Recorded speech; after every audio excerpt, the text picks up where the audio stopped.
In today's video, I'm going to teach you how to cancel your Microsoft PowerPoint app subscription updated for 25.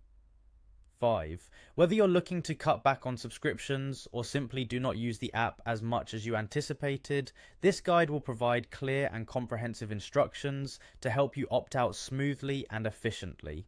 To begin, we're going to start by navigating to the Microsoft PowerPoint for the web page. You can find it online by typing PowerPoint for the web into your search engine or by using the URL provided in any official communications from Microsoft. This brings you to the web version of PowerPoint, which is a fantastic and free way to edit presentations without needing the actual app.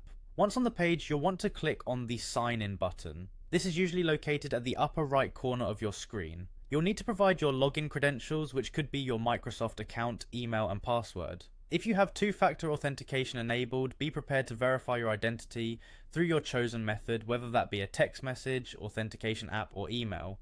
After you're signed in, direct your attention to your profile.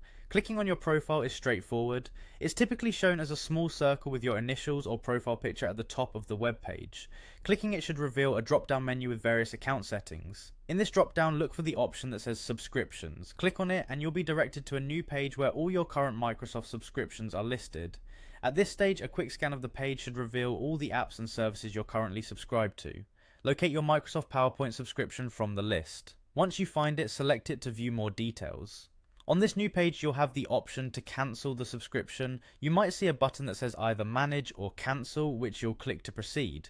Follow any additional prompts that Microsoft provides you, confirming your choice along the way to ensure the cancellation is complete. Always check for any email confirmations to make sure your subscription has been successfully cancelled. This way you can have peace of mind. And there you have it, you've successfully cancelled your Microsoft PowerPoint app subscription.